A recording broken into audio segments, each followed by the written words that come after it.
Assalamualaikum sahabat-sahabatku di luar sana. Saya melihat teman-teman dengan cinta.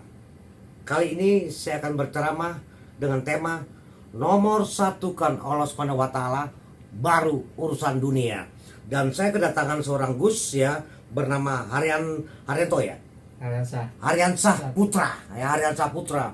Dia adalah seorang pendakwah yang betul-betul selalu menyiarkan kebaikan wahyu di muka bumi ini, atau istilahnya jadilah penerus Rasulullah. Silakan Pak Haryansah Putra untuk berceramah ke teman-teman di luar sana. Ya, assalamualaikum warahmatullahi wabarakatuh. Di sini kita ngebahas soal mempersatukan Allah dan baru urusan dunia. Benar begitu?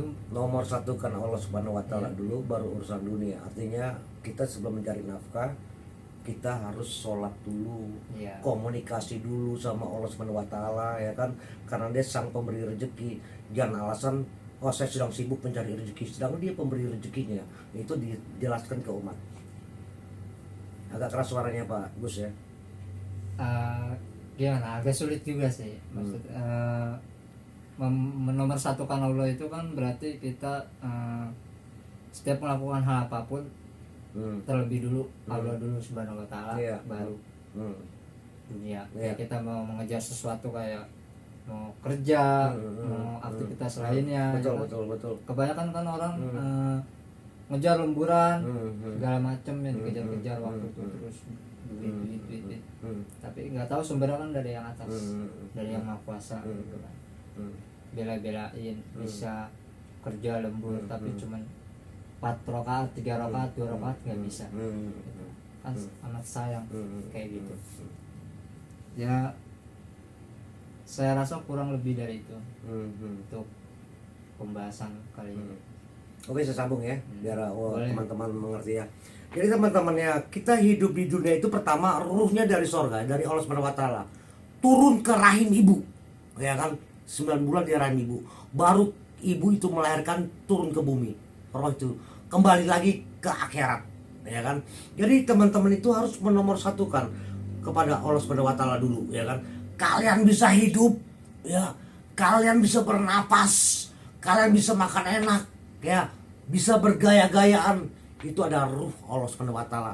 Dan Allah Subhanahu wa Ta'ala sang pemberi rezeki ya kan. Jangan kamu meninggalkan sang pemberi rezeki dengan alasan saya sibuk sedang mencari rezeki.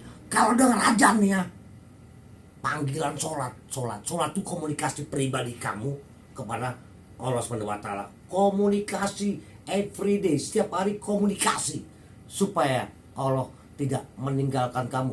Kalau teman-teman meninggalkan Allah Subhanahu wa Ta'ala, Allah sangat pencemburu dan kamu ditinggalkan juga. Selesai hidup kamu ya, dan kamu ada limit, ada batas. Pasti teman-teman akan modar, teman-teman akan mati. Kalau mati, roh itu mau kemana kalau roh itu kotor ya. Jadi teman-teman hanya makanan dunia, tubuh kamu gemuk, tapi roh kamu kurus kering alias krempeng. Jadi roh kamu harus suci dan bersih. Roh kamu kau gemukan dengan perbanyak sholat, dengan perbanyak makanan firman Allah Subhanahu wa Ta'ala, sehingga ruh itu menjadi gemuk dan mati pun masuk surga yang abadi. Panggil-panggillah Rasulullah, karena sang pemberi penyelamat kamu, sang pemberi pengampunan dosa itu adalah Rasulullah yang diberikan syafaat ya kan. Jadi teman-teman selalu panggil Rasulullah ya, selalu panggil Allah Subhanahu wa Ta'ala dan Rasulullah, karena Nabi Muhammad SAW selalu memberi syafaat di padang mahsyar nanti ya kan. Datanglah kepada Allah Subhanahu wa Ta'ala dan datanglah kepada Rasulullah, panggil-panggillah nama Allah Subhanahu wa taala dan panggil-panggillah nama Nabi Muhammad SAW supaya teman-teman tidak sombong di dunia dan hidup yang abadi di sorga. Selalu berbuat kebaikan, jadilah penerus Rasulullah selalu. Gitu ya teman-teman ya. Gitu Pak Ustadz ya, terima kasih banyak ya Pak Ustadz. Saya kenal Pak Ustadz aja ya. Ya atau Gus ya, Pak Ustadz ya. Karena ada seorang pendakwa ya. Oke teman-teman, terima kasih banyak. Wassalamualaikum.